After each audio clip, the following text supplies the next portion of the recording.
Salut tout le monde, j'espère que vous allez bien. Aujourd'hui on va se retrouver donc pour la vidéo résultat et donc mes impressions sur Fastlane 2017. Je vais pas perdre de temps, je vais commencer directement par les caractéristiques du pay-per-view. Donc le pay-per-view se tenait forcément donc le 5 mars 2017.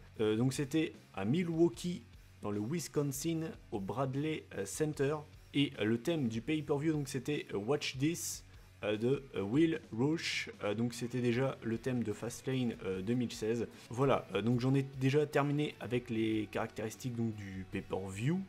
Je vais parler quand même vite fait du pré-show, puisque donc je vous le rappelle, on avait un match dans la division Cruiserweight, et donc finalement donc c'est l'équipe Akira Tozawa et Rich Swann qui s'est imposé donc contre Brian Kendrick et Noam Dar. Voilà, j'ai rien d'autre de plus à vous dire là-dessus, je m'en fous un petit peu. Et de toute façon, de victoire dans le pré-show, personne ne s'en souvient. Voilà, bah écoutez, je vais pouvoir commencer par l'opener donc de ce pay-per-view. Donc c'était Samoa Joe contre Sami Zayn. C'est un match qui est attendu par beaucoup de fans. Match qui a duré 10 minutes, donc clairement j'en attendais peut-être un peu plus, je pense comme beaucoup de fans. Donc comment le match s'est déroulé? En fait Samoa Joe a dominé une bonne partie du match. On avait toujours Sami qui essayait de revenir par-ci par-là. Mais c'est clairement Samoa Joe qui a dominé ce match, ce qui est un petit peu logique, fallait s'y attendre. J'ai noté que j'avais adoré les expressions faciales de Samoa Joe, qui par moments on dirait vraiment une tête de psychopathe, de tueur en série. J'adore les expressions faciales de ce mec, il est incroyable là-dessus, et c'est legit un monstre, ne serait-ce que par son regard. Pour ce qui est du match en lui-même, donc je vais revenir à la fin du match. Donc en fait on a une victoire de Samoa Joe avec sa coquina clutch. Donc c'est une chose que j'aime plutôt bien chez Samoa Joe, c'est qu'apparemment il a 3 prises de finition. Donc sa coquina clutch, son genre de power slam qu'il a déjà porté notamment contre Roman Reigns et contre Cesaro, et bien évidemment son Muscle Buster qui pour l'instant est toujours protégé. Donc ça j'aime beaucoup, le fait qu'une superstar ait plusieurs prises de finition. Et donc voilà, victoire de Samoa Joe qui bat Sami Zayn, c'était assez prévisible. Il y a beaucoup de gens qui ont été déçus de la qualité du match. Personnellement, j'ai trouvé que c'était un choix judicieux de mettre ce match-là en opener. Et après, j'ai pas forcément été déçu. De toute façon, je vous l'avais dit dans ma vidéo pronostic, je voulais pas mettre trop d'attentes sur ce match. Et j'ai bien eu raison, dans le sens où on n'a pas un Sami Zayn qui est champion intercontinental ou champion US ou qui a un énorme momentum actuellement. Je veux dire, Sami Zayn, c'est un mid-carder qui n'a pas vraiment de plan concret depuis qu'il est arrivé dans le main roster. Enfin, ça fait un bon bout de temps qu'il n'a pas eu de plan intéressant. Et du coup, voilà, c'est pas un Sami Zayn au sommet de son art. Donc du coup, c'est pour ça que je voulais pas trop en attendre. Et voilà, donc victoire de Samoa Joe, donc qui réussit ses débuts dans le main roster. Donc au niveau de la note, j'ai mis 7 sur 10 et on va pouvoir passer au deuxième match de la soirée. Donc c'était pour les ceintures par équipe de Raw, donc c'était le club, donc Luke Gallows et Karl Anderson face à Soft, donc Enzo Amore et Big Cass. Match qui a duré 9 minutes, encore une fois c'est pas hyper long. J'ai noté que le club avait fait un long travail sur le point faible, le maillon faible de Soft, donc à savoir Enzo Amore, qui a quand même pas mal ramassé pendant le match. J'ai noté qu'à un moment du match, on avait Enzo Amore qui avait réussi à porter le splash. Je sais plus comment il appelle ça, Big Boom Chakalaka, une connerie comme ça. Enfin bref, voilà, ridicule. Comme Enzo Amore de toute façon. Mais finalement, on a Gallows qui a cassé le tombé. Et finalement, je vais revenir à la fin du match parce que clairement, vu le nombre de matchs qu'on a eu lors de ce pay-per-view, et voilà, il y a certains matchs où j'ai vraiment beaucoup de choses à dire. Là, je vais essayer d'être un peu plus rapide. Donc en fait, à la fin du match, comment ça s'est déroulé? On a Anderson en fait qui a porté un énième coup de genou, puisqu'en fait, il a fait que ça pendant le match. Il a fait que de porter des genres de high knee dans la tempe de Enzo Amore. Là, il en a porté un énième. Et en fait, on avait Enzo qui avait réussi à mettre ses pieds dans les cordes, mais Gallows l'a enlevé. Et du coup, voilà, victoire du club qui conserve donc les ceintures par équipe de Raw. Ça ne me déçoit pas du tout. Ça ne me déçoit absolument pas. Je voulais pas voir Soft avec les ceintures. Clairement pas, vu comment il me saoule actuellement. Donc voilà, victoire du club, c'était un match par équipe qui n'était pas dégueulasse, mais clairement on aurait pu l'avoir à Raw. Ce que je viens de vous dire là, c'est valable pour quand même pas mal de matchs lors de ce pay-per-view, et c'est ça qui est bien dommage. Donc voilà, le club conserve les ceintures par équipe, et donc j'ai mis la note de 6 sur 10. Ensuite, le troisième match du pay-per-view, donc c'était Sasha Banks contre Nia Jax. C'était pas un match qui m'emballait, clairement pas. Match qui a duré 8 minutes, encore une fois, c'est pas une énorme durée. J'ai noté que Nia Jax avait dominé une grande partie du match, mais finalement, en fait, c'est Sasha Banks qui l'emporte avec un roll-up. J'ai rien d'autre à dire, honnêtement. Je vais passer au prochain match. Honnêtement, je vais pas vous le cacher, il y a des matchs où je vais être expéditif. Là, sur celui-ci, j'ai absolument rien à dire. Donc voilà, victoire de Sasha Banks avec son roll-up. Donc voilà, ça fait un partout entre les deux femmes. Donc match qui a duré 8 minutes. Et au niveau de la note, j'ai mis 6 sur 10. J'ai pas trouvé ce match si mauvais. J'ai vu qu'il y avait des gens qui avaient trouvé ce match horrible. J'ai pas trouvé ce match mauvais. Mais encore une fois, pour moi, ça a été de la qualité d'un match qu'on aurait pu avoir à Raw. Et on est en pay-per-view et c'est ça le problème. Ensuite, on va passer aux deux prochains matchs qui donc étaient deux énormes blagues, clairement. En fait, dans le pré-show, pour ceux qui n'ont pas regardé le pré-show, moi non plus, hein, je ne l'ai pas regardé, mais voilà, ils l'ont précisé pendant le pay-per-view. Jinder Mahal et Rusev, en fait, se sont embrouillés en backstage. Et en fait, Mick Foley leur a donné à chacun un match pendant le pay-per-view. Donc en fait, on a commencé avec Jinder Mahal qui a affronté Cesaro. Le match totalement improbable. C'est l'un des moins bons matchs de Cesaro, je crois, en pay-per-view. C'était hyper chiant. Match qui a duré 8 minutes. Jinder Mahal a dominé une grande partie du match, ce qui a rendu le match excessivement chiant. Ils ont vendu le fait que Cesaro avait mal au dos, du coup il pouvait pas porter ses prises habituelles. Et du coup ça a rendu le match excessivement chiant. Et puis de toute façon le match a zéro build-up. Et je pense que tout le monde s'en bat les putains de couilles. Mais je vais quand même vous donner le résultat. Donc c'est Cesaro qui s'est imposé avec, vous savez, le elbow qu'il fait en soulevant son adversaire, en lui mettant un coup d'épaule à la volée. Donc voilà, victoire de Cesaro, j'ai envie de vous dire heureusement. Mais très clairement, qu'est-ce que je suis en train de regarder en regardant le network? C'est très clairement ce que je me suis dit. Je me suis dit, qu'est-ce que je suis en train de regarder? Donc voilà, j'ai mis 3 sur 10 pour ce match. Et on va enchaîner avec la deuxième blague de ce pay-per-view. Enfin, en tout cas, d'affilée. Puisque donc c'était Rusev face au Big Show. Match qui a duré encore une fois 8 minutes. Victoire du Big Show qui a enchaîné 3 chokeslam et le KO Punch pour venir à bout de The Bulgarian Blood. Ce que j'ai pas compris, c'est pourquoi on a ce match. Pourquoi Big Show remporte ce match et pourquoi les gens ont applaudi le Big Show. On est en 2017 et le Big Show bat Rusev. Je sais pas, ça vous choque pas vous? Enfin je veux dire, je suis pas le plus grand fan de Rusev, très clairement, mais j'ai pas compris. Vraiment j'ai pas compris et c'est de la merde, tout simplement. Je vais pas passer par 4 chemins, pour moi c'est de la grosse merde.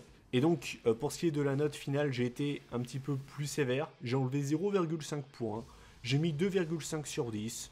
Ça aurait peut-être mérité même moins que ça. J'ai été généreux. Mais voilà, on a enchaîné 2 matchs totalement poubelles qui n'avaient rien à foutre dans ce pay-per-view. Ensuite, on va passer au prochain match. Enfin, on a eu un bon match.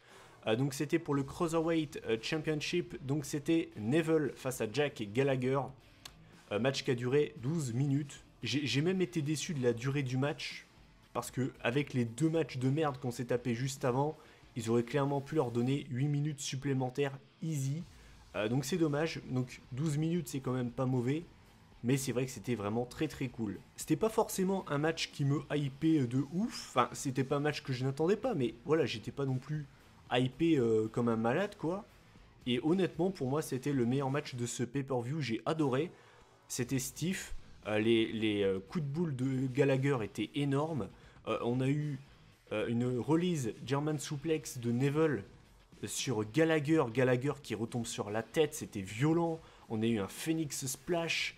C'était vraiment un match très très cool. Pour moi, c'est le meilleur match Cruiserweight qu'on ait eu pour l'instant en pay-per-view. J'avais vraiment bien aimé le Neville Rich Swann. Mais pour moi, ce match-là est encore meilleur.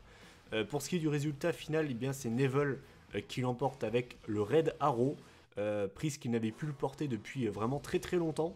Donc forcément ça m'a fait plaisir de la revoir. Voilà, pour moi c'était le meilleur match de ce pay-per-view. J'ai mis 8 sur 10, c'était vraiment un très bon match. Vraiment, franchement, je suis vraiment déçu qu'il n'ait pas duré plus longtemps. J'aurais facilement donné 7 minutes en plus. C'était vraiment très très cool. Et on a eu un chant This is awesome pour un match cruiserweight et c'est clairement à noter. Ensuite, on a eu un petit moment très très cool. Le New Day nous ont annoncé que leur glace était en vente. Enfin bref, voilà, un segment très très intéressant. Je pense que ça a intéressé tout le monde. Hein.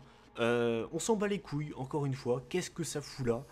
À ce moment du pay-per-view, sérieusement, je croyais vraiment que c'était un épisode spécial d'Euro, quoi. J'avais pas l'impression d'être en pay-per-view, quoi. C'est impressionnant. Impressionnant. Est-ce que quelqu'un en a quelque chose à foutre de ça? Sérieusement. Enfin bref, voilà. C'est vraiment de la merde. Ensuite, on va passer à l'un des matchs que j'attendais le plus de la soirée. C'était Roman Reigns contre Braun Strowman. Match qui a duré 18 minutes. C'est le match le plus long de la soirée. C'est un match que j'attendais. Il y a beaucoup de gens qui crachaient sur ce match, qui disaient que ça allait être mauvais. Personnellement, je l'attendais. Je pensais vraiment qu'il pouvait me surprendre en positif. Et honnêtement, bah, ça a été le cas. J'ai trouvé que c'était un bon match de bourrin. Forcément, techniquement, c'était pas ouf. Hein. T'as pas eu des prises de soumission exceptionnelles, tout ce que tu veux. Mais honnêtement, j'ai trouvé que c'était un bon match. Voilà, je vais pas vous le cacher. C'est un match que j'ai apprécié. Pour moi, c'était l'un des meilleurs matchs de ce pay-per-view. Je dirais même le deuxième meilleur match de ce pay-per-view. J'ai noté que Strowman s'était relevé d'un spear. Chose qui est assez rare, hein, parce que souvent quand Roman Reigns porte son spear, il l'emporte. Donc Strowman a réussi à se relever du spear. Reigns, lui, a résisté à toutes les prises de finition que pouvait avoir Braun Strowman. Donc les prises qu'il avait portées sur les jobbers. Ou bien même sa toute première, je ne sais pas si vous vous souvenez, c'est quand il porte son adversaire sur ses épaules et qu'il le retourne contre le ring. Il a également porté donc, son chokeslam inversé. Enfin bref, voilà, il a porté toutes ses prises de finition. Il a même porté son running power slam à travers la table des commentateurs. Tout le monde a annoncé voilà, une intervention de l'Undertaker, que c'était prévisible as fuck. Eh bien non, quand je vous dis qu'il ne faut pas croire sur parole les rumeurs sur les sites de catch, voilà, j'ai vu plein de gens se plaindre en disant ouin ouin ouin, il n'y a pas l'Undertaker. Personnellement, j'attendais pas forcément, enfin, je l'avais pronostiqué, mais s'il n'était pas là, j'allais pas en faire une vie. Et j'ai vu des gens qui ont pété un câble parce que le Taker n'était pas là. Sauf que c'était pas officiel, c'était des rumeurs. Voilà pourquoi il ne faut jamais prendre pour acquis les rumeurs sur les sites de news. Donc pas de Taker, mais Roman Reigns a quand même battu Braun Strowman. Donc en fait, à la fin, on avait Strowman qui a tenté un splash de la 3e corde. Je trouve qu'honnêtement, hein, pour le gabarit qu'il a, je trouve qu'il est vraiment très agile et je le trouve vraiment très intéressant comme big guy. Mais voilà, donc en fait, Reigns esquive le splash de Strowman et enchaîne avec le spear. Et voilà, victoire de Roman Reigns. Je vais pas cracher sur le match. Le match, je l'ai vraiment apprécié. Mais encore une fois, la fin me dérange. Je veux dire, voilà, encore une fois, qui c'est qui a battu Strowman en premier, en 1v1, en clean? C'est Roman Reigns. Bah oui, forcément. Hein. Bah oui, ils sont obligés. Ils sont obligés. Dès qu'ils peuvent mettre over Roman Reigns, ils vont le faire. C'est impressionnant. Et autant vous le savez, hein, je suis pas du tout pour l'affrontement entre Reigns et le Taker. Mais là, clairement, je l'aurais fait venir. J'aurais fait coûter le match à Reigns. Voilà, je l'aurais fait distraire Reigns. Et Strowman, je l'aurais préservé. Je l'aurais laissé invaincu en arrivant à WrestleMania. Mais non, voilà, ils ont préféré encore une fois donner du momentum à Roman Reigns, à tout le temps lui donner le spotlight. C'est gerbant, c'est insupportable. Mais bon, voilà, c'est comme ça, c'est le booking de Roman Reigns, c'est Superman. C'est Superman, c'est insupportable. Et après, il y a des gens qui vont me dire, Mathieu, je comprends pas pourquoi Roman Reigns t'énerve. C'est le mec qui est booké comme Superman, c'est insupportable. C'est insupportable. À la rigueur, moi, ce que j'aurais même fait, c'est que j'aurais fait un match nul. Voilà, les deux restent à l'extérieur, ils n'ont pas réussi à revenir dans le ring.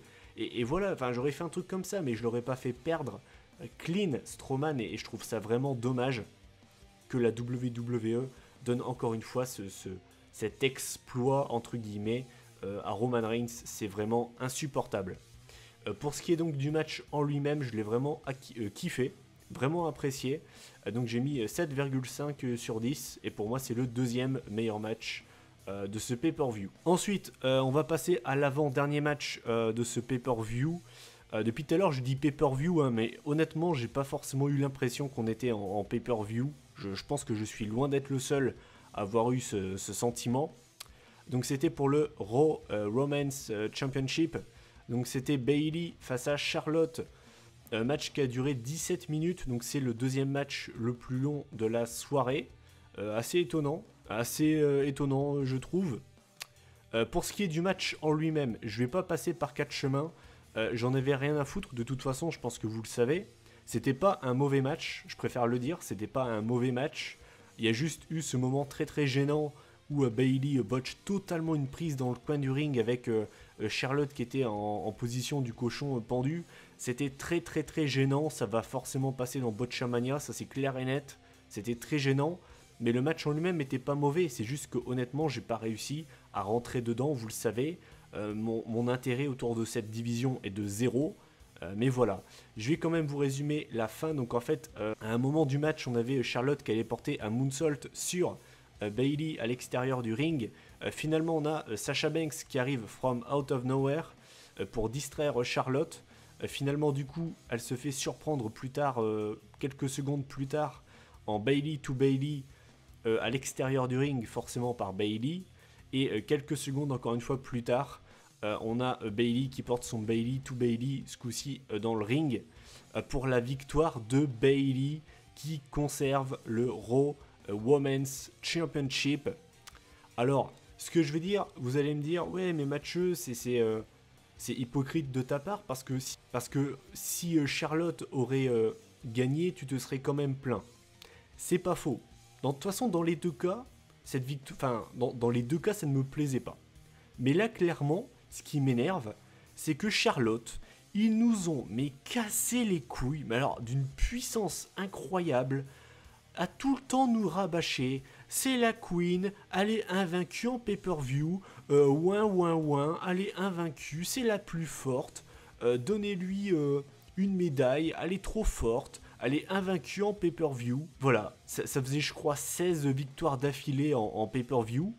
Ils ont l'occasion de casser ça à WrestleMania. La streak de Charlotte se termine à Fastlane. J'en rigole. Les gars, à Fastlane, c'est comme si la streak du Taker s'était terminée dans un pré-show de WrestleMania, quoi. Contre Jinder Mahal. Ou contre Hornswoggle. J'abuse un petit peu, hein, mais les gars nous ont cassé les couilles pendant des mois à nous dire elle est invaincue, elle est trop forte en pay-per-view, elle est invaincue, elle a une streak, tout ce que vous voulez. Et cette putain de streak de merde, elle se termine à Fastlane. Un pay-per-view absolument horrible, gerbant. Vous êtes sérieux? Quelle division de merde. Oh là là, la division Women's et Tag Team de Raw, c'est une blague. Mais une blague. Je crois que j'ai jamais vu des divisions aussi ridicules, vraiment. Bref, donc voilà, Bayley conserve la ceinture avec le plus beau finisher de tous les temps, le Bayley to Bayley. C'est génial. Pour ce qui est du match, j'ai mis 7 sur 10. Et si vous pensiez que le pay-per-view était arrivé à son summum de la nullité, attendez, il y a le main event, les gars. Donc, le main event pour le titre Universal. Donc c'était Goldberg contre Kevin Owens. C'était un match qui est attendu forcément. Il y avait des gens qui espéraient que Kevin Owens puisse conserver la ceinture par je ne sais quelle raison.